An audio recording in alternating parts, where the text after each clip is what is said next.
चलो भाई, मैंने लास्ट क्लास में तुम्हें इंटरफेरेंस का मतलब एक बेसिक कॉन्सेप्ट करा दिया था। मैंने बोला था यार, इंटरफेरेंस का मतलब हमारे पास दो लाइट सुपरपोज करेगी, लेकिन वो दो लाइट कैसी लाइट्स होनी चाहिए जो सुपरपोज करे, तब जाके हमें इंटरफेरेंस मिलेगा। सेम फ्रीक्वेंसी की, सेम फ्रीक्वेंसी सेम वेवलेंथ, जिसकी वजह से हमारे पास जो फेज डिफरेंस हो वो जीरो आए या फिर कांस्टेंट आए। मतलब मुद्दे की बात, वो वेव्स हमारे पास होनी चाहिए कोहेरेंट वेव्स। कोहेरेंट। बिल्कुल। याद रखना, कोहेरेंट वेव्स कभी भी दो अलग अलग सोर्स प्रोड्यूस नहीं कर सकते।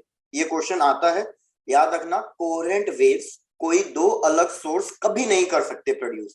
कोहेरेंट वेव हमेशा एक सेम वेव ही प्रोड्यूस कर पाएगा, सेम सोर्स ही प्रोड्यूस कर पाएगा। तो मैंने इसमें आपको क्या क्या बता दिया था, बस एक क्विक रिकॉल दे रहा हूँ। इंटरफेरेंस में हमारे पास एनर्जी रीडिस्ट्रीब्यूट होती है। कुछ पॉइंट्स ऐसे होते हैं जहां पे एनर्जी मैक्सिमम आती है, कुछ पॉइंट्स ऐसे होते हैं जहां पे एनर्जी मिनिमम आती है।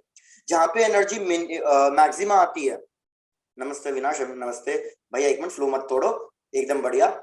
जहां पे एनर्जी मैक्सिमम आती है वहां पे हमारे पास मिलते हैं ब्राइट फ्रिंज, उन्हें हम मैक्सिमा भी कहते हैं या कंस्ट्रक्टिव इंटरफेरेंस भी कहते हैं। तो बस मेरे को रिकॉल करा दो भैया, हमने कंस्ट्रक्टिव की क्या क्या कंडीशंस पढ़ ली थी। इसमें हमने पाथ डिफरेंस पढ़ा था और फेज फेज डिफरेंस और डिफरेंस पाथ पढ़ा डिफरेंस था। पढ़ लिया था। हमारे पास जो फेज डिफरेंस होना चाहिए वो वो even even multiple of multiple होना पाई, चाहिए, और हमारे पास जो पाथ डिफरेंस होना वो चाहिए एन वो पाई, एन लैम्डा होना, पाई एन लैम्डा होना चाहिए। N lambda. क्योंकि इनके बीच में रिलेशन है 2 pi p/λ is equals to delta phi. उसके बाद फिर मैंने आपको बताया था डिस्ट्रक्टिव इंटरफेरेंस, और डिस्ट्रक्टिव इंटरफेरेंस में भैया हमारे पास कंडीशंस थोड़ी सी एग्जैक्टली अपोजिट है। हमारे पास जो डेल्टा फाई है वो ऑड मल्टीपल होना चाहिए, तो 2n ± 1 पाई, और पाथ डिफरेंस जो होना चाहिए वो odd multiple of λ/2 lambda by होना 2। चाहिए। हमारे पास जो नेट इंटेंसिटी आएगी वो आएगी I1 + I2 + 2√I1 I2 cos⁵। जो हमारा ये वाला टर्म है, ये टर्म कहलाता है हमारा इंटरफेरेंस टर्म, इंटरफेरेंस फैक्टर। क्योंकि यही बताएगा कि कब कंस्ट्रक्टिव होगा कब डिस्ट्रक्टिव होगा। उसके बाद फिर मैंने आपको सेटअप में बताया था कि यार, हम सेंटर की अगर बात करें तो सेंटर पे हमेशा क्या बनेगा, सेंटर पे हमेशा ब्राइट ब्राइट फ्रिंज फ्रिंज। बनेगा, इसलिए ब्राइट फ्रिंज। बिल्कुल सही। इसलिए इसको सेंट्रल मैक्सिमा भी कहा जाता है। सेंट्रल मैक्सिमा मतलब हम एन की वैल्यू एन जीरो ले रहे हैं, 0। एक्स की वैल्यू भी जीरो ले रहे हैं। अब जैसे मैंने कहा था आपको कि ये अगर हमारी स्क्रीन है तो सेंटर पे तो हमेशा भैया ब्राइट मिल रहा है, यस लेकिन सर। सेंटर से जो हम पोजीशन लेंगे ऊपर या नीचे, उस पोजीशन को हम इंडिकेट करेंगे एक्स से। और इस पोजीशन का फॉर्मूला क्या है भैया, पोजीशन का फॉर्मूला है P P T D by by small d. Small d. But आप पाथ डिफरेंस की वैल्यू रख देना, कंस्ट्रक्टिव और डिस्ट्रक्टिव के हिसाब से आपको पोजीशंस मिलती चली जाएंगी। हमने दो ऑल्टरनेटिव डार्क फ्रिंजेस की पोजीशन को सब्ट्रैक्ट किया, हमने दो ऑल्टरनेटिव ब्राइट फ्रिंज की पोजीशन को सब्ट्रैक्ट किया, तो बेसिकली हमें मिला फ्रिंज विड्थ। फ्रिंज विड्थ हमने देखा कि भैया सब में सेम आ रहा है, यही सबसे बड़ा डिफरेंस है। पूछा जाता है बोर्ड एग्जाम में, difference between diffraction and interference. तो भैया सबसे बड़ा डिफरेंस यही है कि भैया इंटरफेरेंस के अंदर फ्रिंज विड्थ और फ्रिंज इंटेंसिटी सबकी क्या होती है, सेम होती है। सेम।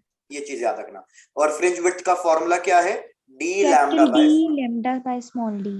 इस पे शायद से मैंने एक कॉन्सेप्चुअल क्वेश्चन कराया था कि भैया किसकी फ्रिंज विड्थ यस बड़ी सर। बनेगी, रेड की या ब्लू की, और इसको एक्सप्लेन करना है। Yes sir. तो एक बार ऐसे बता दो बिगर कुछ करे, किसकी रेड की फ्रिंज, बनेगी। रेड की होगी, बिल्कुल सही। क्योंकि हमारी जो फ्रिंज विड्थ है that is directly proportional to lambda, और हमारे पास रेड का वेवलेंथ सबसे ज्यादा है इन कंपैरिजन टू वायलेट वगैरह। चलो बिल्कुल सही। तो यहाँ तक हमारी बातें हो गई थी भैया अबाउट फ्रिंज विड्थ। यहाँ तक चेक करके बताओ कोई दिक्कत। No sir. बढ़िया। No sir. और ये क्या कहते हैं, नीरज आजकल बिल्कुल शांत कैसे रहते हो भैया, क्लास में पता ही नहीं चलता हो भी या नहीं। चलो आगे बढ़ते हैं।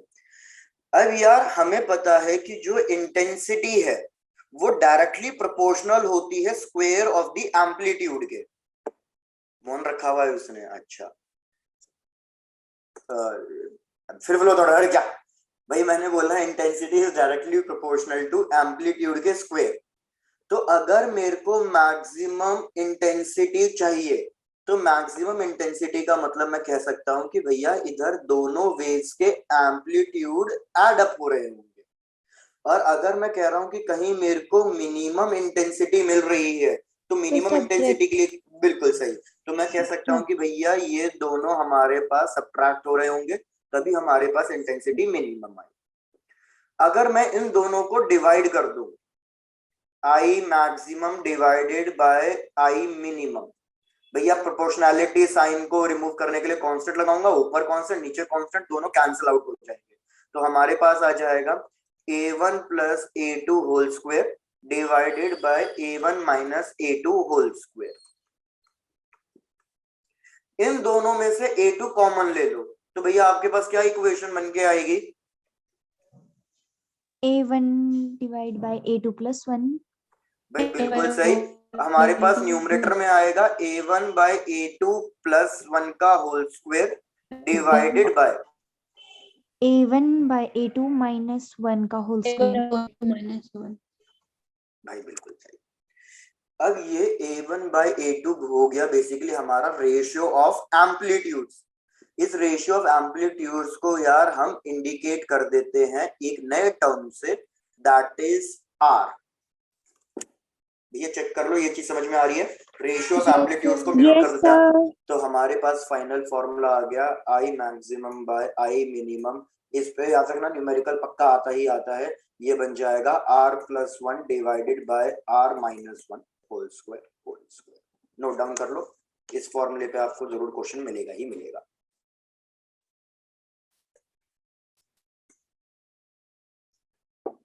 हो गया सर। हो गया, बढ़िया। Sir 1 minute. सर 1 मिनट रुको। हाँ हाँ ठीक है।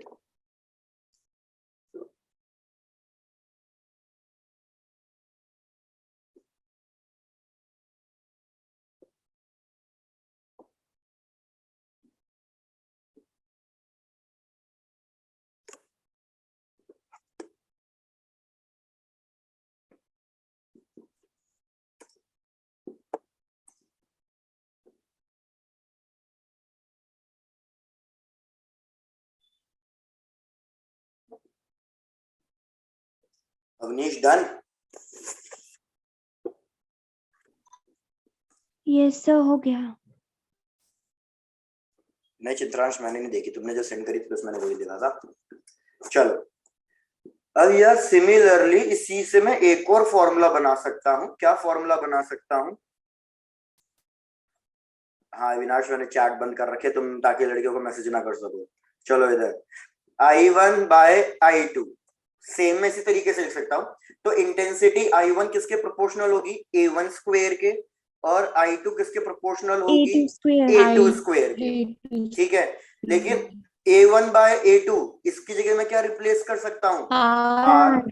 तो एक फॉर्मूला तो हमें ये मिला, I1 by I2 is equals to R square. ठीक है, लेकिन अब इंटेंसिटी किस पे डिपेंड करेगी? भैया इंटेंसिटी याद रखना हमारे पास स्लिट विड्थ पे डिपेंड करती है। स्लिट विड्थ पे कैसे डिपेंड करती है यार, एक बार बताओ, अगर मैं स्लिट विड्थ को बहुत ज्यादा छोटा कर दूं, तो डेफिनेटली इससे जो हमारी अमाउंट ऑफ लाइट पास करेगी वो कम अमाउंट ऑफ लाइट पास कर पाएगी। Yes sir. अगर अमाउंट ऑफ लाइट कम पास कर रही है तो मतलब इंटेंसिटी रिड्यूस हो जाएगी। और अगर इसी ओपनिंग को मैं बड़ा बना दूं, तो भैया इससे तो हमारी ज्यादा लाइट पास करेगी। ज्यादा लाइट पास करने का मतलब है ज्यादा इंटेंसिटी मिलेगी।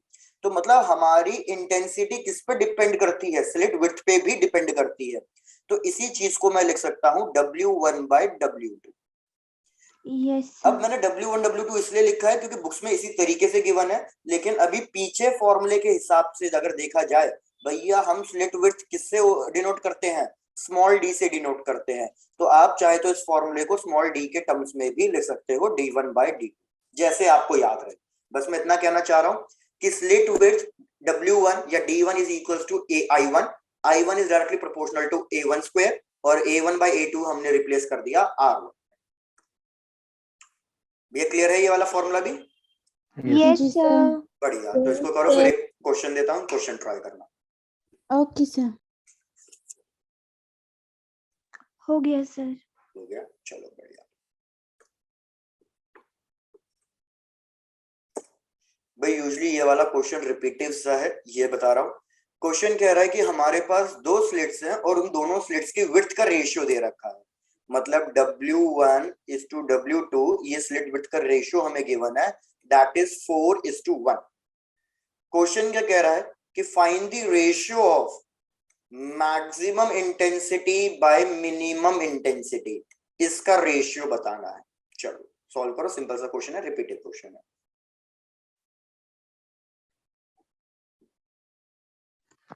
सर रिपीट कर दो सर। रिपीट। भाई अविनाश, हमें गिवन है स्लिट विड्थ के रेशियो, W1/W2 का रेशियो गिवन है 4:1। मेरे को I maximum bye I minimum का रेशियो बताना है। इतनी सी ही बात है।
अवनीश, तुम्हारा आंसर सही है, दीपिका मैडम सही नहीं है, साक्षी सही नहीं है।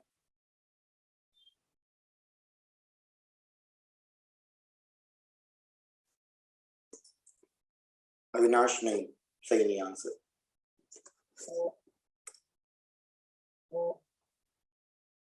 यार ये क्या, सबका आंसर 25:9 क्यों आ रहा है भैया? आंसर है 9:1।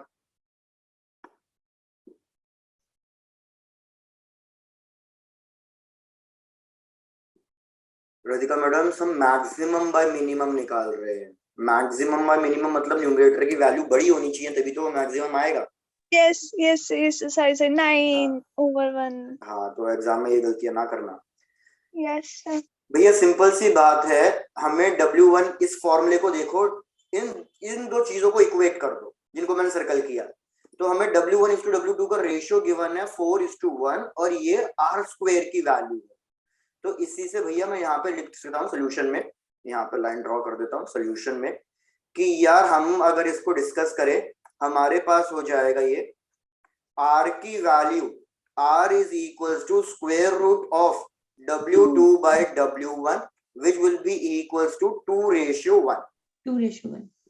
अब बस हमें I maximum by I minimum की वैल्यू निकालनी थी, तो I maximum by I minimum is equals to R+1 divided by R-1 और इसका स्क्वायर।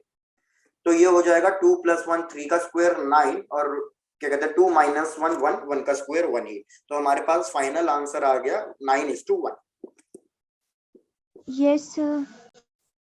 ठीक है, कोई दिक्कत?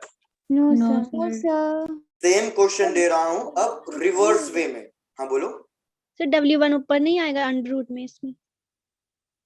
W1 अब रूट में, हाँ तो लेके तो आया ना रूट में, W2/W1 स्क्वायर रूट में। मतलब सर वहां पे W1 ऊपर नहीं आएगा। अच्छा आप कह रहे हो W1 ऊपर नहीं आएगा, अच्छा अच्छा ठीक है ठीक है ठीक है ठीक है, इस तरीके से कह रहे हो। Yes sir. ठीक है, तो भैया ये हो जाएगा हमारे पास स्क्वायर रूट ऑफ W1/W2। तो एक मिनट मेरे को रेशियो चेक करने दो, हमें किस चीज का रेशियो गिवन है। W1:W2 का ही तो रेशियो गिवन है 4:1। हाँ तो सही तो था। Yes, अच्छा sir. मैंने बस वो अंदर स्क्वायर रूट वाला टर्म गलत लिख दिया था। यस ठीक है सर। ठीक है ठीक है।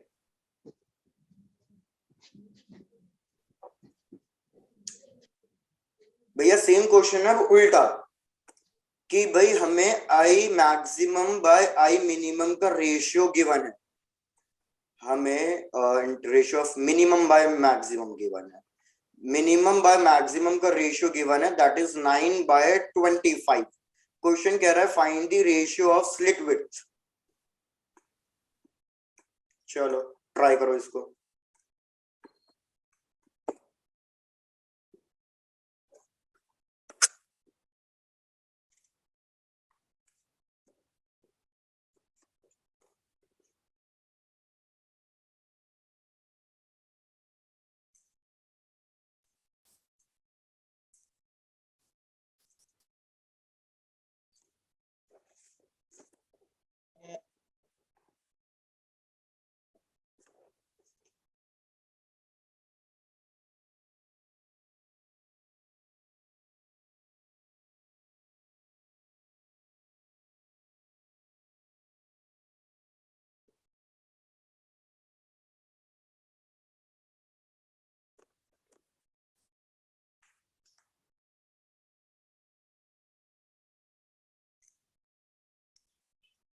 ये थोड़ा जल्दी, इसमें तो टाइम नहीं लगना चाहिए था।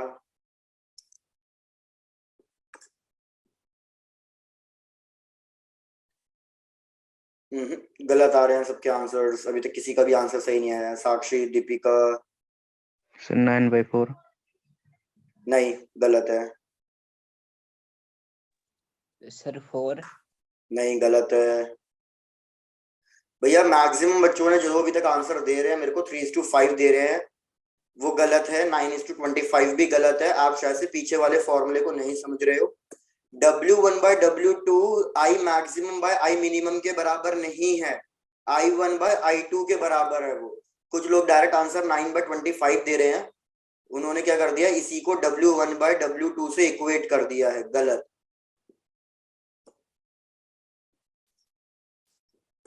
और 3/5 आंसर नहीं है तो बार बार आंसर 3/5 मत भेजो। 5:3 या 3:5 गलत है। सर 16/1। बिल्कुल सही, 16:1। बढ़िया भैया। सबसे पहले आई मिनिमम और आई मैक्सिमम की हेल्प से आप आर की वैल्यू निकालोगे। तो हमें पता है आई मिनिमम होगा R-1 बाय R+1 का whole square is equals to 9/25। सबसे पहले तो दोनों साइड स्क्वायर रूट कर दो। दोनों साइड स्क्वायर रूट करोगे तो हमारे पास आ जाएगा R+1 by R-1 by R+1 is equals to 3/5। अब क्रॉस मल्टीप्लाई करके इसको करके R की वैल्यू निकाल सकते हो। Yes sir. 4 आएगी। तो 5R-5 is equals to 3R+3, तो ये हो जाएगा 2R is equals to 8। R की वैल्यू 4 आ रही है भाई। एक बार R की वैल्यू आ गई तो हाँ विनाश, हर बार यही गलती करोगे तो कैसे चलेगा। तो भैया हमें पता है W1/W2 is equals to R, नहीं W1/W2 is equals to R square. Yes.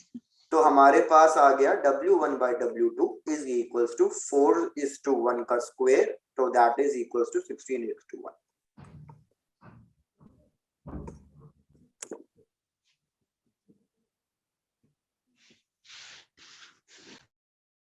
भैया जल्दी बता दो, ये भी हो गया क्लियर, आगे बढ़े। हो गया सर। Yes sir. यस चलो सर। डन, बढ़िया। आ जाओ एक नेक्स्ट। मिनट, एक ठीक है मिनट ठीक है रुको। ठीक है ठीक है ठीक है ठीक है ठीक है।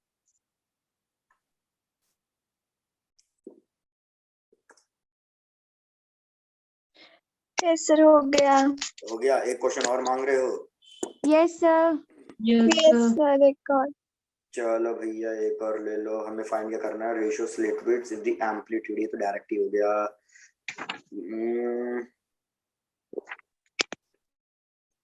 चलो डन भैया। नेक्स्ट क्वेश्चन कह रहा है कि हमारे पास दो कोहेरेंट वेव्स है और इनकी इंटेंसिटी का रेशियो हमें दे रखा है 25:16, I1/I2 की वैल्यू। हमें फाइंड करनी है I maximum bye I minimum की वैल्यू। चलो अब इसमें गलती मत कर देना, इसका आंसर सबका सही आना चाहिए। I1 by I2 का रेशियो गिवन है, हमें I maximum bye I minimum का रेशियो चाहिए।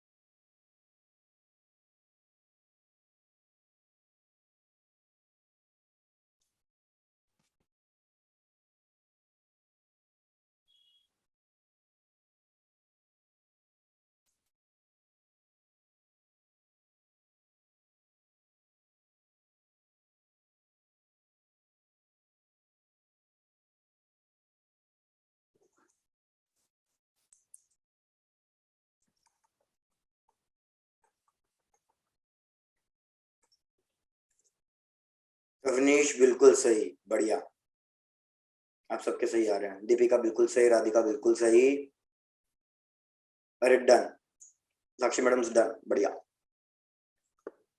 फाइनली अवनीश तुमने भी एक सही आंसर निकाल के दे दिया।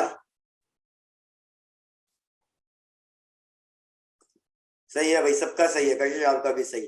भैया I1:I2 का रेशियो दे रखा है, तो मतलब बेसिकली हमें R स्क्वायर की वैल्यू दे रखी है कि R स्क्वायर की वैल्यू हो गई 25/16, तो R की वैल्यू हो गई हमारे पास तो 5:4। R की वैल्यू आ गई है, तो अब हम आराम से I maximum bye I minimum calculate कर सकते हैं, which is R+1 by R-1 का होल स्क्वायर। तो अगर R+1 करोगे तो 5/4 + 1 ये हो जाएगा 9/4, डिवाइडेड बाय माइनस करोगे तो ये हो जाएगा हमारे पास 1/4। 4 कैंसिल हो गया, हमारे पास आया 9/1 और इसका होल स्क्वायर करना है। So final answer is 81:1।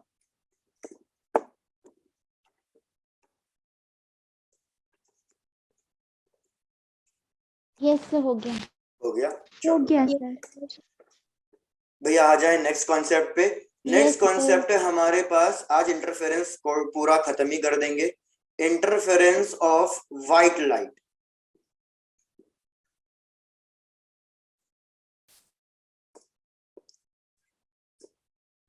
यार एक बार बताओ, क्या व्हाइट लाइट से इंटरफेरेंस पैटर्न मिलना चाहिए या नहीं? क्योंकि इंटरफेरेंस की तो नहीं। कंडीशन यही है कि हमारे पास सुन तो लो, हमारे पास कोहेरेंट वेव्स होनी चाहिए, और कोहेरेंट वेव्स का मतलब होता है सेम फ्रीक्वेंसी, सेम वेवलेंथ, और जिससे कि हमारा फेज डिफरेंस या तो 0 आएगा या कांस्टेंट आएगा। तो व्हाइट लाइट की वजह से क्या इंटरफेरेंस पैटर्न मिलना चाहिए या नहीं? अब बोलो आंसर। नहीं मिलना चाहिए। No sir. तो भैया बता दूं आपको, फिर हम पढ़ ही क्या रहे हैं, फिर ये टॉपिक का नाम ही क्यों होता? डेफिनेटली व्हाइट लाइट से इंटरफेरेंस पैटर्न मिलना चाहिए, लेकिन कैसे मिल रहा है अब उसको समझ लो, नहीं तो फिर हम टॉपिक पढ़ते ही क्यों इंटरफेरेंस ऑफ व्हाइट लाइट। भैया सपोज ये हमारे पास लाइट का सोर्स है, मैंने आपको कहा था कि ये सोर्स हमारा हमेशा मोनोक्रोमेटिक होना चाहिए। मोनोक्रोमेटिक क्यों होना चाहिए? ताकि इससे जो लाइट रेज आए और इससे जो लाइट रेज आए, स्लिट 1 से एंड स्लिट 2 से, इन दोनों लाइट रेज की वेवलेंथ सेम हो जाए, फ्रीक्वेंसी सेम हो जाए। तो जब एक ही कलर निकल के आएगा तो एक ही कलर है तो फ्रीक्वेंसी सेम होगी, वेवलेंथ सेम होगी, तो जब ये दोनों मर्ज करेंगे तो भैया हमारे पास इंटरफेरेंस पैटर्न हो जाएगा। अब जरा यही चीज इमेजिन करते हैं व्हाइट लाइट के लिए, ठीक है? तो यहाँ पे अब इस एक मोनोक्रोमेटिक की जगह में ले लेता हूँ व्हाइट लाइट। तो ये व्हाइट लाइट निकल के आई, ये व्हाइट लाइट निकल के आई, लेकिन भैया व्हाइट लाइट 7 कलर्स का कॉम्बिनेशन है, 7 कलर्स का कॉम्बिनेशन है, तो ऊपर भैया 7 कलर्स इमेजिन कर। अब मैं 7 कलर्स तो ड्रॉ नहीं कर सकता, तो इसलिए मैं एक मैक्सिमम वाला कलर ले रहा हूँ रेड, और एक मिनिमम वाला कलर ले रहा हूँ दैट इज ब्लू। क्या ये चीज क्लियर हुई? Yes sir. Yes, तो sir. मेरे को बताओ, नीचे से भी क्या 7 कलर्स पास करेंगे या नहीं करेंगे? करेंगी। करेंगे sir. भाई नीचे से भी तो 7 कलर्स पास करेंगे, तो एक रेड करेगा और मतलब बाकी पूरे 7 कलर्स करेंगे। Yes sir. अब होगा क्या भैया, रेड है ना, नीचे के 7 कलर से कंबाइन करेगा, पहले एक ऊपर वाले को एक ही कलर पकड़ा मैंने, रेड। अब रेड नीचे वाले के सातों कलर से कंबाइन करेगा, लेकिन जब वो सातों के सातों कलर से कंबाइन करेगा तो पहले 6 कलर्स तो कट गए, क्योंकि इनकी वजह से तो कोई इंटरफेरेंस नहीं मिलेगा। लेकिन रेड रेड के साथ भी तो कंबाइन करेगा, तो जब रेड रेड के साथ कंबाइन करेगा तो फ्रीक्वेंसी सेम हो जाएगी, वेवलेंथ सेम हो जाएगी, तो रेड रेड का कॉम्बिनेशन इंटरफेरेंस पैटर्न देगा। क्या भैया बात क्लियर हुई है? रिपीट। Yes sir. ठीक है, रिपीट, बिल्कुल। मैं कह रहा हूं ऊपर भी 7 कलर्स हैं, आप तो मैथ्स वाले हो, आपको basically permutation combination type system बनाना है। भैया मैं कह रहा हूं ऊपर आपके पास विबग्य हो रहा है, नीचे भी आपके पास विबग्य हो रहा है। अब अगर वायलेट की बात कर लो, अगर वायलेट वायलेट से मिले तो भैया सेम फ्रीक्वेंसी और सेम वेवलेंथ हो जाएगी। Yes sir. तो इससे तो इससे इंटरफेरेंस पैटर्न मिलेगा। लेकिन जब वायलेट किसी और कलर से कंबाइन करेगा तो भैया आपका कोई इंटरफेरेंस पैटर्न नहीं मिलेगा। लेकिन वायलेट वायलेट कंबाइन तो कर रहा है ना, एक तो बन ही रहा है। ऐसे ही जब इंडिगो इंडिगो से मिलेगा इंटरफेरेंस पैटर्न, ब्लू ब्लू से मिलेगा इंटरफेरेंस पैटर्न, येलो येलो से मिलेगा interference pattern, orange orange and red red से। तो इस तरीके से हमारे पास इंटरफेरेंस पैटर्न आएंगे, और एक कलर का नहीं आएगा, सातों के सातों कलर्स के इंटरफेरेंस पैटर्न आएंगे। अब समझ में आ गया है आपको? Yes sir. Yes, sir. चलो बढ़िया। तो भैया ये मत कहना कि इंटरफेरेंस पैटर्न नहीं मिलेगा, मिलेगा, क्योंकि जब 7 कलर स्प्लिट होंगे तो ऊपर भी 7 कलर्स, नीचे भी 7 कलर्स, हर एक कलर अपने वाले कलर से ही मर्ज करेगा। बस इसमें ये शर्त हो जाएगी, रेड है तो रेड रेड के साथ ही मर्ज करेगा, ब्लू ब्लू के साथ ही, ग्रीन ग्रीन के साथ ही।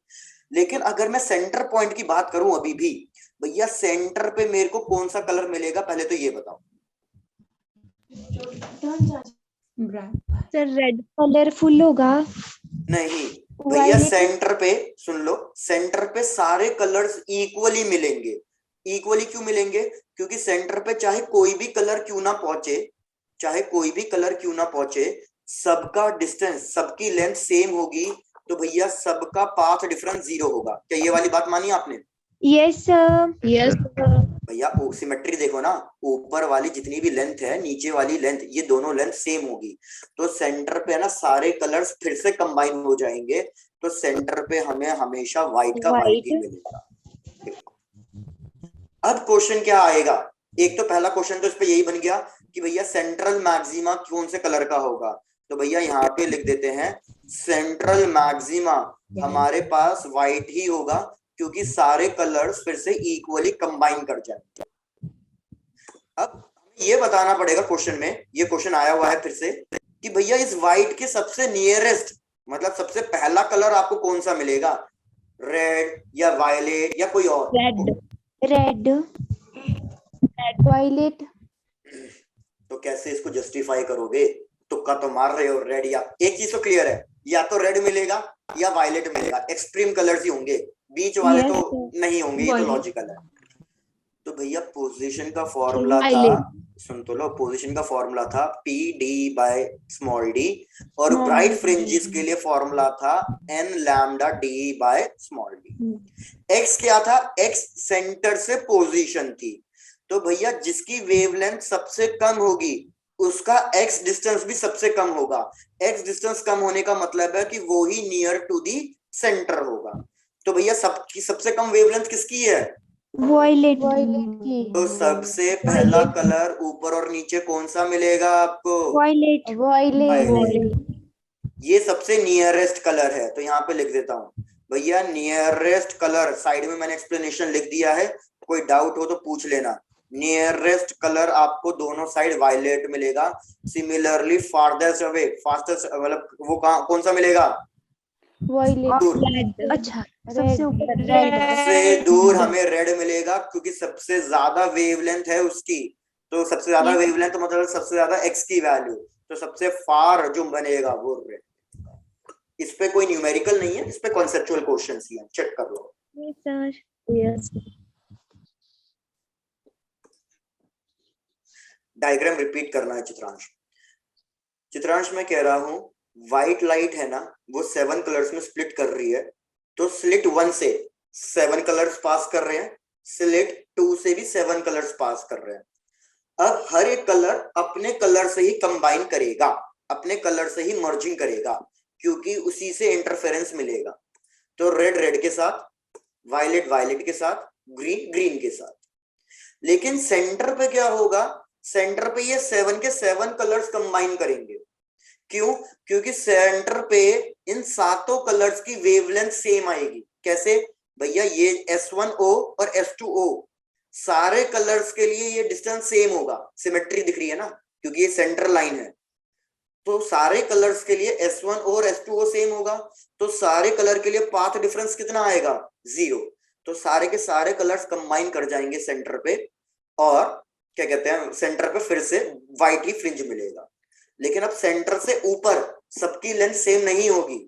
सेंटर से ऊपर अगर मैं कहीं कलर ज्वाइन कर रहा हूं तो इन दोनों की लेंथ देखो अलग अलग होगी। तो इसलिए सेंटर के ऊपर और सेंटर के नीचे अब हमें व्हाइट नहीं मिलेगा, अब हमें अलग अलग कलर्स मिलेंगे। लेकिन सेंटर के सबसे पास कौन सा कलर मिलेगा? जिसकी वेवलेंथ सबसे कम होगी। बिल्कुल, जिसकी वेवलेंथ सबसे कम होगी, क्योंकि जिसकी वेवलेंथ सबसे कम है उसकी पोजीशन भी सबसे कम है। तो सबसे पहले हमें मिलेगा वायलेट, और इस तरीके से पैटर्न ऊपर चलता जाएगा, और लास्ट में मिलेगा रेड, और फिर से ये पैटर्न रिपीट होगा। फिर से हमें वायलेट मिलेगा, और फिर से सबसे ऊपर रेड मिलेगा। इस तरीके से पैटर्न रिपीट होता जाएगा। चित्रांश एक बार फिर से बताओ, कुछ रिपीट करना है क्या? No sir. चलो बढ़िया। भैया बड़े आगे? Yes, एक sir. Minute sir. ठीक है, no doubt.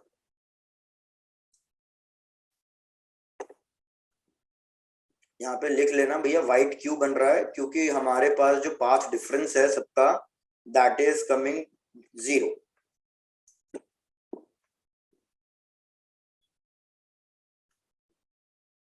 ये से हो गया। चलो, इसके बाद भैया हमारे पास कॉन्सेप्ट आएगा इंटरफेरेंस इन थिन फिल्म्स।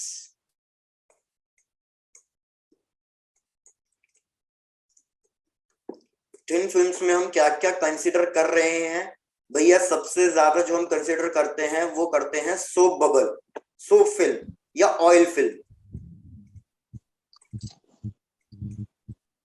जैसे आपने देखा होगा, अगर आप कभी भी सोप बबल बनाते हो तो बबल के ऊपर आपको मल्टीपल कलर्स दिखाई देते हैं रेनबो फॉर्मेशन की तरह। इंटरफेरेंस की वजह से होता है। सिमिलरली अगर मैं पानी के ऊपर बिल्कुल पतली सी, बिल्कुल थिन ऑयल की लेयर बना दूं, तो उस ऑयल की लेयर में भी मेरे को रेनबो फॉर्मेशन दिखाई देता है। वो बेसिकली रेनबो फॉर्मेशन नहीं है, अब तक लोअर क्लास में आप यही पढ़ते आ रहे हो, रेनबो रेनबो। उसमें रेनबो एक्चुअल में फॉर्म नहीं हो रहा है, वो इंटरफेरेंस हो रहा है। सिमिलरली कंप्यूटर डिस्क, अब तो आपने शायद से बहुत टाइम हो गया होगा देखे हुए, पहले बहुत आती थी, अब तो खत्म ही हो गया सिस्टम। सर देखी है। कंप्यूटर डिस्क के ऊपर जो सिल्वर वाली लेयर होती थी, उसके ऊपर भी आपको मल्टीपल कलर्स दिखाई देते हैं, क्योंकि जो उसकी फिल्म है, अगर कभी आपने टेप से उसको रिमूव किया हो भैया, वो भी बहुत पतली होती है। तो ये सब इंटरफेरेंस की वजह से होता है। Yes sir. बस आपको डायग्राम समझा रहा हूँ, चेक कर लो। पढ़ा तो मैं पहले भी चुका हूँ, रिवीजन आपने करना ही रखा है।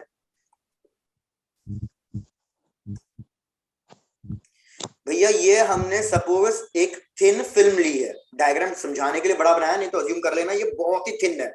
जनरली ये माइक्रोमीटर्स में होती है या मिलीमीटर्स में होती है, ये थिकनेस बहुत ही पतली होती है थिकनेस।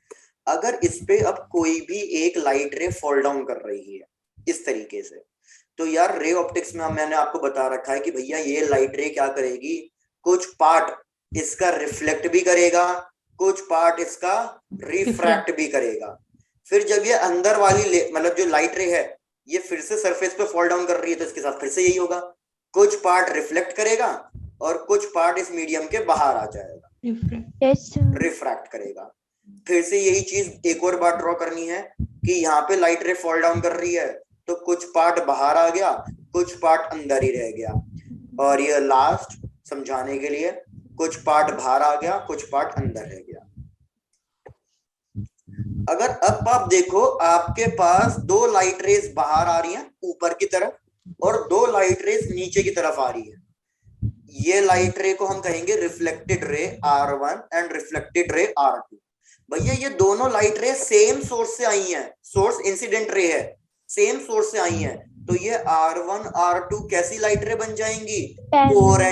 कोहेरेंट वेव्स बन जाएंगी क्योंकि सेम सोर्स से आई हैं। सिमिलरली जो नीचे लाइट रेज आई हैं ट्रांसमिटेड रे, इनको रिफ्रैक्टेड रे जो कहेंगे, भैया ये दोनों भी तो सेम सोर्स से ही आई हैं, Yes, sir. तो ये दोनों भी कोहेरेंट वेव्स बनेंगी। तो जब ये दोनों वेव्स आपस में मर्ज करती हैं R1 R2 और T1 T2, तो फिर से हमें इंटरफेरेंस पैटर्न मिलता है। और यही लॉजिक है कि सो फिल्म के ऊपर भैया हमें मल्टीपल कलर्स देखने के लिए मिलते हैं। अब आपको इसका फॉर्मूला याद रखना है। कंडीशंस एग्जैक्टली अपोजिट है। क्या कंडीशंस है आपको बता देता हूं मैं। सबसे पहले हम बात कर रहे हैं रिफ्लेक्टेड रेस के लिए। आपको इसमें सिर्फ कंडीशंस याद रखनी है और कुछ नहीं, डायरेक्ट न्यूमेरिकल होता है, इस पे भी फॉर्मूला बेस्ड। कंडीशन क्या है भैया, रिफ्लेक्टेड रेस का जो पाथ डिफरेंस है उसको हम 2 न्यू टी कॉस आर से इंडिकेट करेंगे। न्यू मतलब क्या होगा इस सो फिल्म का रिफ्रैक्टिव इंडेक्स, टी मतलब थिकनेस, आर मतलब एंगल ऑफ रिफ्रैक्शन है, याद रखना रिफ्रैक्शन इज इक्वल्स टू। भैया एक बात बताओ, कंस्ट्रक्टिव के लिए अभी हमने क्या कंडीशंस पढ़ी थी? पाथ डिफरेंस किसके बराबर होना चाहिए था? Path difference N lambda. n lambda. और डिस्ट्रक्टिव के लिए क्या पढ़ी थी? 2n plus minus 1 lambda by 2. बस इधर उल्टा है। तो इधर हमारी कंस्ट्रक्टिव में जो कंडीशन है वो वही आएगी जो उधर हमने डिस्ट्रक्टिव के लिए पढ़ी थी। 1 plus 1 lambda upon 2. ठीक है।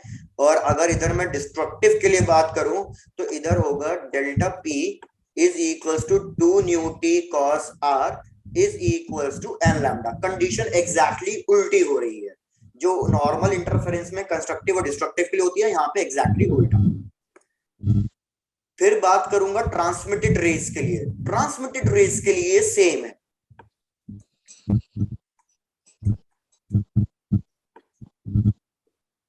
ट्रांसमिटेड रेस के लिए सेम है कि हमारे पास कंस्ट्रक्टिव के लिए delta P which should be equals to 2 mu T cos R, ये एन लैम्डा के बराबर होनी चाहिए। और destructive delta P is equals to 2 mu T cos R, ये 2n plus minus 1 lambda by 2 के बराबर होनी चाहिए।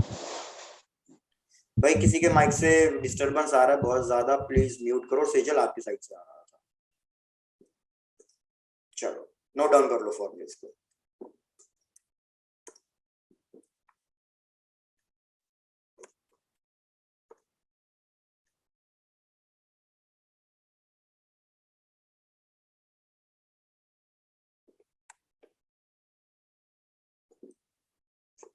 सर एक बार पीछे वाली स्लाइड बताना। ये लो। क्या फिर से एक्सप्लेन करना है? No sir.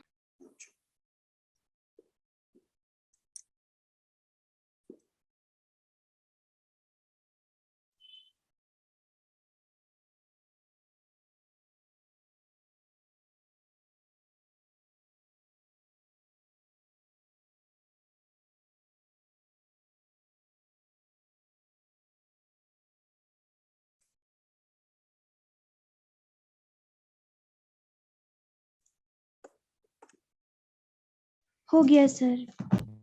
Chitransh nearest colour violet इसलिए होता है क्योंकि जो पोजीशन है वो वेवलेंथ पे डिपेंड करती है। और x क्या था? x सेंटर से डिस्टेंस है, ऊपर और नीचे दोनों की तरफ। तो हमने देखा वेवलेंथ वायलेट की सबसे कम है, तो इसलिए x जो डिस्टेंस है वो भी वायलेट के लिए सबसे कम होगा। तो इसलिए सेंटर से सबसे कम डिस्टेंस पे वायलेट बनेगा।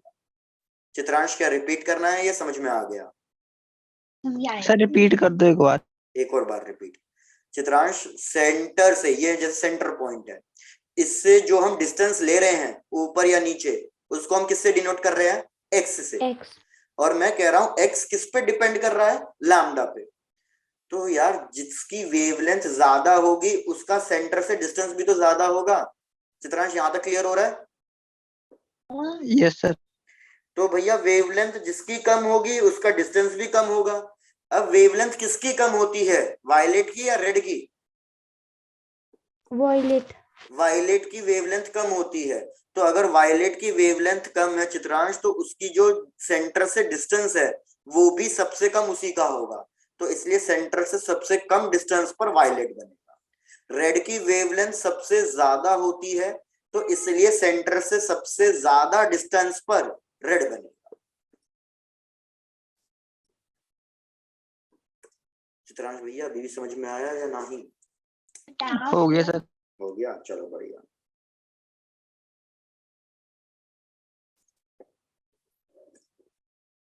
ये वाली स्लाइड हो गई भाई सबकी? Yes sir. हो गई। Yes sir. तो ये फॉर्मूला भी नोट डाउन करो जल्दी, फिर आगे बढ़ो। ये भी हो गया सर। किसी का रह तो नहीं गया? No, sir. चलो डन। तो एक क्वेश्चन ट्राई करो उसके ऊपर, न्यूमेरिकल बेस्ड है, कुछ ऐसा डिफिकल्ट सा क्वेश्चन नहीं, न्यूमेरिकल बेस्ड। भैया क्वेश्चन कह रहा है कि हमारे पास एक सोप फिल्म है जिसके लिए हमें एंगल ऑफ इंसिडेंस गिवन है। Angle of incidence is 30 degree. ठीक है, कौन सा एंगल ऑफ इंसिडेंस? ये वाला एंगल कह रहा हूँ, ये वाला भैया जो हमारे पास एंगल है ये 30 डिग्री गिवन है, और सोप फिल्म बोली हुई है। क्वेश्चन कह रहा है कि हमने जो लाइट रे यूज करी उसकी वेवलेंथ है 6000 आर्मस्ट्रॉन्ग। हमें कैलकुलेट करना है minimum thickness of the soap film, minimum thickness of the soap film, और क्या कहते हैं रिफ्रैक्टिव इंडेक्स हमें गिवन है 4/3, और क्वेश्चन कह रहा है कि हमें मिल रहा है डार्क बैंड। डार्क बैंड का मतलब आपको समझ में आ ही गया होगा कि हमें मिल रही है डिस्ट्रक्टिव इंटरफेरेंस। तो एक बार पूरा क्वेश्चन रिपीट कर रहा हूँ, चेक कर लो। क्वेश्चन कह रहा है कि भैया हमारी एक लाइट रे है जिसकी वेवलेंथ गिवन है 6000 आर्मस्ट्रॉन्ग, और ये लाइट रे सोप फिल्म के ऊपर फॉल डाउन कर रही है 30 डिग्री के एंगल पे। रिफ्रैक्टिव इंडेक्स दे रखा है सोप फिल्म का 4/3। तो इसके जब हमारी लाइट रेज कर रही है, कौन सी लाइट रेज है ये तो बताना ही भूल गया, रिफ्लेक्टेड लाइट रेज। भैया रिफ्लेक्टेड लाइट रेज को हमने मर्ज किया, मतलब सुपरपोज किया, तो हमने देखा कि हमें मिल रहा है डार्क बैंड, मतलब डिस्ट्रक्टिव इंटरफेरेंस। बस इतनी इंफॉर्मेशन आपको गिवन है, मतलब ऑलमोस्ट सारी इंफॉर्मेशन गिवन है, बस आपको टी की वैल्यू निकालनी है, thickness of the soap film. चलो ट्राई करो कैलकुलेट करने की।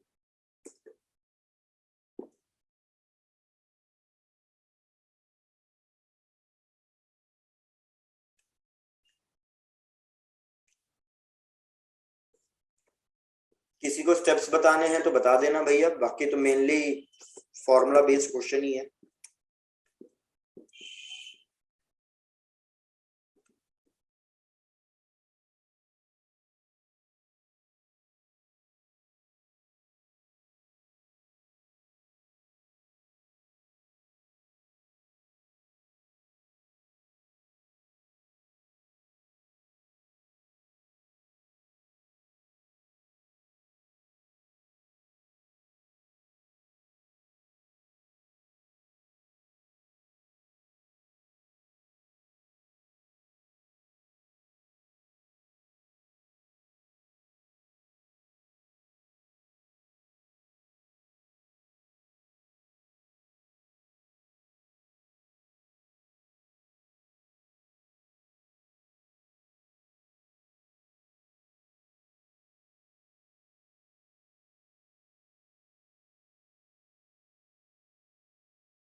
भैया लास्ट 1 मिनट।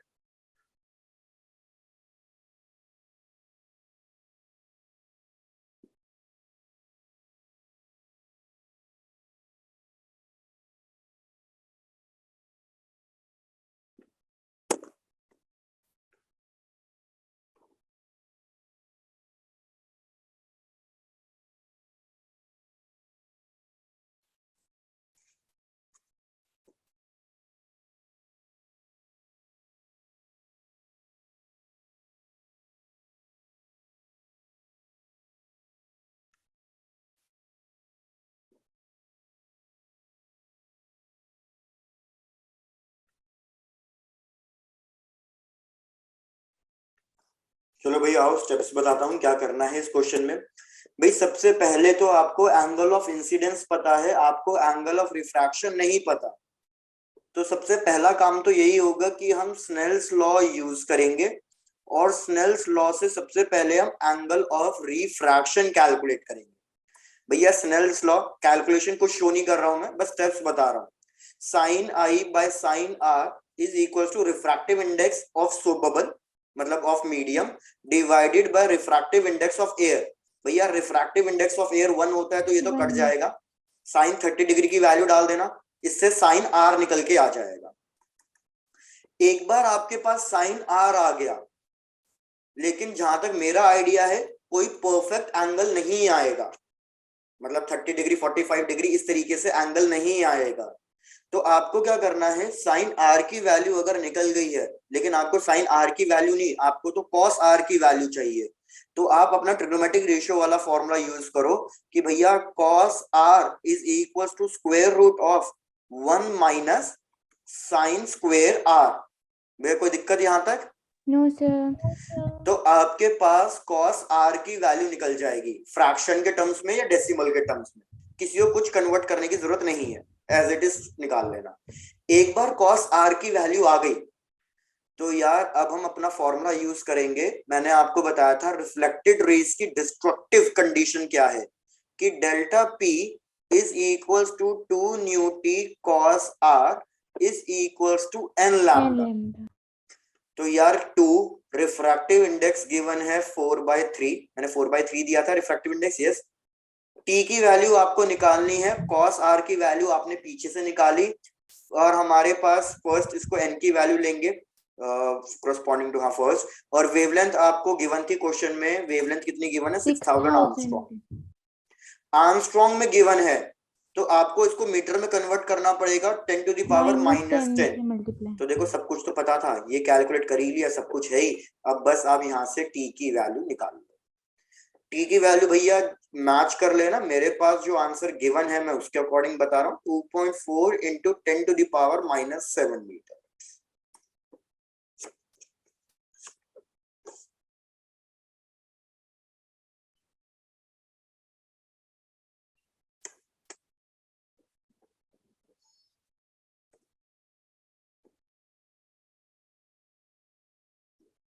सर 1 मिनट पीछे वाली स्लाइड शो करना। पीछे वाली स्लाइड ये लो।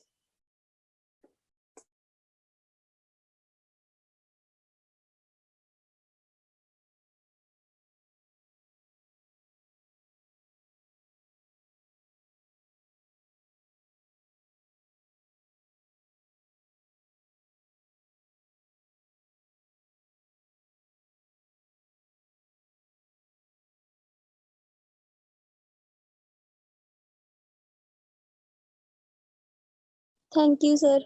चलो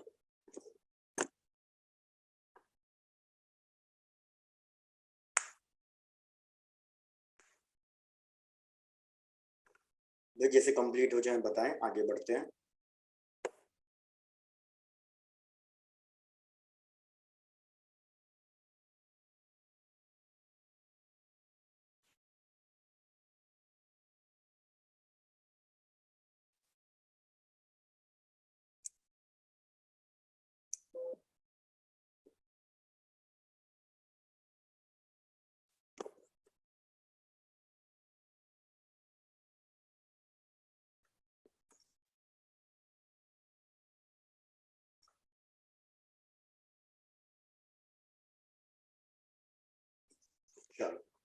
गया था ना कंप्लीट?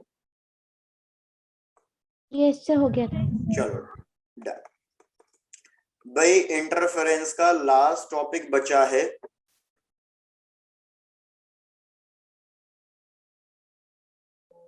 हाँ नीरज, मतलब एलर्जी तो नहीं नीरज, मतलब काफी cough and cold type. Displacement of fringes, ऐसा क्यों कह रहे हैं allergy type? Displacement of fringes, displacement of fringes क्या कह रहा है यार? अभी तक हमारे पास इस तरीके का सेटअप था कि यहाँ पे एक स्लिट थी, यहाँ पे दूसरी स्लिट थी, और इन दोनों स्लिट से लाइट रेज हमारे पास आ रही थी जो मर्ज कर रही थी। तो जैसे मैंने एक लाइट रे ली, ऐसे एक लाइट रे ली। भाई सपोज यहाँ पे मैंने अज्यूम किया कि सपोज यहाँ पे बन रहा है हमारे पास ब्राइट फ्रिंज, ठीक है? कितने पोजीशन पे, मतलब कितने डिस्टेंस पर? भाई ये सेंटर से x डिस्टेंस पे हमारे पास ब्राइट फ्रिंज मिल रहा है। अब हमने क्या कर दिया, किसी भी एक लाइट के रास्ते में हमने कोई एक ग्लास स्लैब या कोई भी एक डेंसर मीडियम रख दिया। इस डेंसर मीडियम का रिफ्रैक्टिव इंडेक्स न्यू और इसकी थिकनेस टी। बस सेजल माइक म्यूट रखो। तो यार इसकी वजह से क्या होगा, इन दोनों लाइट रे की जो लेंथ है वो अलग अलग आएगी। दोनों लाइट रेज की लेंथ में एक एडिशनल पाथ डिफरेंस आएगा। जैसे रिपीट कर देता हूं, अगर ये वाली स्लैब नहीं होती तो अभी मैं कितना लिखता? सपोज ये पॉइंट P है, तो अभी मैं पाथ डिफरेंस कितना लिखता? अभी पाथ डिफरेंस होता S2P माइनस S1P। लेकिन मैं कह रहा हूं अगर मैं इसके रास्ते में एक स्लैब इंट्रोड्यूस कर रहा हूं जिसका रिफ्रैक्टिव इंडेक्स न्यू है और थिकनेस T है, तो हमारे पास एक एडिशनल पाथ डिफरेंस आएगा। एडिशनल क्यों आएगा? क्योंकि ऑप्टिकल लेंथ की वजह से इस मीडियम के अंदर लाइट रे की जो लेंथ है वो चेंज हो जाएगी ना, स्पीड चेंज हो जाएगी। तो ये एडिशनल पाथ डिफरेंस आता है म्यू माइनस 1 इंटू टी। अगर ये पाथ डिफरेंस एक्स्ट्रा आ रहा है तो भैया इसी सेम ब्राइट फ्रिंज की, जैसे मैं कह रहा हूं यहाँ पे सेकंड ब्राइट फ्रिंज बन रहा था, तो इसी ब्राइट फ्रिंज की पोजीशन अब चेंज हो जाएगी। अब ये एक्स पे नहीं बनेगा, अब ये कुछ ना कुछ अलग डिस्टेंस पे बनेगा। तो ये डिस्टेंस हो जाएगा हमारे पास small d by D into path difference that is mu minus 1 into T. तो बस भाई हम यही बोलना चाह रहे हैं कि जहां पे हमारा ब्राइट फ्रिंज बन रहा था वहां पे नहीं बनेगा, वो कहीं ना कहीं शिफ्ट हो जाएगा। जिस साइड हमारी स्लैब रखी होगी ना, याद रखना ये हमेशा उसके ऊपर शिफ्ट हो जाएगा। तो अब ये पॉइंट बी पे ब्राइट फ्रिंज नहीं बनेगा, अब ये कहीं ना कहीं हल्का सा ऊपर पी डैश पे बनेगा इसका सेकंड ब्राइट फ्रिंज। तो इधर देखो पोजीशन चेंज हो गई है, तो इसी चीज को हम कह रहे हैं डिस्प्लेसमेंट ऑफ फ्रिंजेस। मेरे ख्याल से नहीं समझ में आया, सर एक बार रिपीट कर दो। रिपीट। पहले तो एक चीज को समझो, सपोज ये स्टार्टिंग पॉइंट है लाइट रे का ए, और लाइट रे को ट्रैवल करना है बी तक, ठीक है? एक लाइट रे को मैंने वैक्यूम में ट्रैवल करवा दिया, ये लाइट रे 1 है जिसको मैंने वैक्यूम में ट्रैवल कराया। ऐसे ही सेम दूसरी लाइट रे ली मैंने, उसको भी ए से बी तक ही चलना था, ये ए ये बी, और इसके बीच में मैंने कोई एक ग्लास स्लैब डाल दी। मेरे को पहले ये बताओ दोनों लाइट रेज की लेंथ सेम होगी या अलग अलग होगी? अलग अलग होगी, सेम नहीं होगी। क्यों? अगर ये ग्लास स्लैब नहीं डालता तब तो दोनों की लेंथ सेम थी, लेकिन ग्लास स्लैब इंट्रोड्यूस करने की वजह से स्पीड चेंज हो जाती है, तो जो लेंथ है वो कुछ ना कुछ एक्स्ट्रा कवर करनी पड़ती है इसको। तो इन दोनों की लेंथ को अगर हम सब्ट्रैक्ट करें तो वो चीज हमारी कहलाती है ऑप्टिकल लेंथ। ठीक है, पहले ये चीज क्लियर है? Yes sir. ऑप्टिकल लेंथ का फॉर्मूला होता है रिफ्रैक्टिव इंडेक्स इनटू थिकनेस। अब यही कॉन्सेप्ट इधर आ जाओ भैया। मैं क्या कह रहा हूं कि पहले हमारे पास दो लाइट रेस चल रही थी और ये दोनों लाइट रेस वैक्यूम में चल रही थी। तो पॉइंट पी पे ब्राइट फ्रिंज बन रहा है। कौन से नंबर का ब्राइट फ्रिंज बन रहा है? सेकंड नंबर का, ठीक है, पॉइंट पी पे।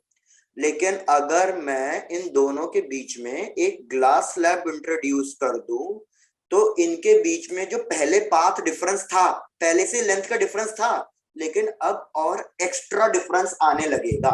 क्या ये चीज क्लियर है? Yes sir. और वो एक्स्ट्रा डिफरेंस क्यों आएगा? Due to its optical length, इसकी वजह से।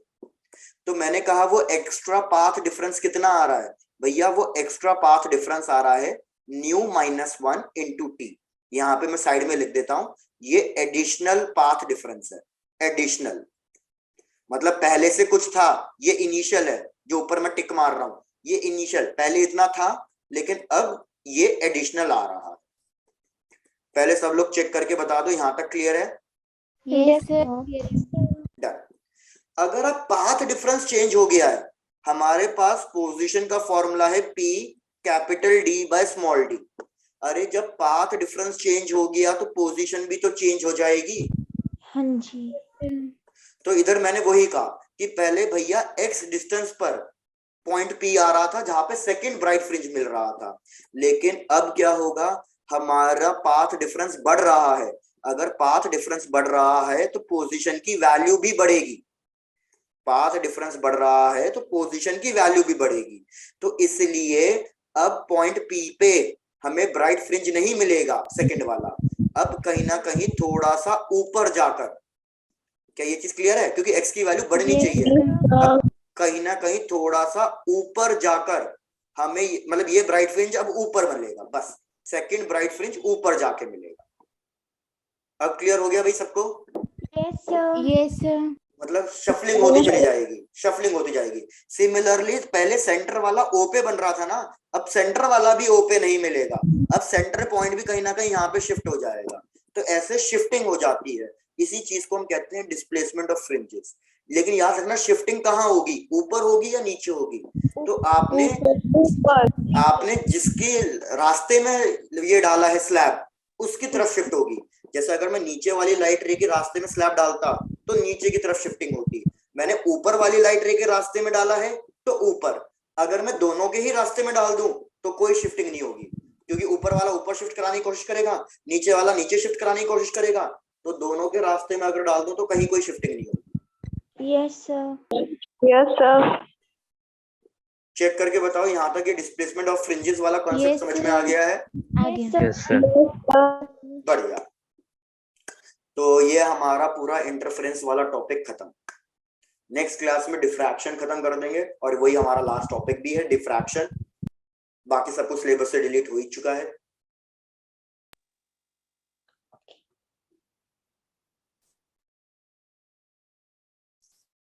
डिफ्रैक्शन एक ही क्लास में खत्म हो जाता है, तो नेक्स्ट क्लास में वेव ऑप्टिक्स खत्म हो जाएगा। Yes sir. ठीक है, तो चलो भैया आज के लिए इतना ही। Tata, bye bye bye.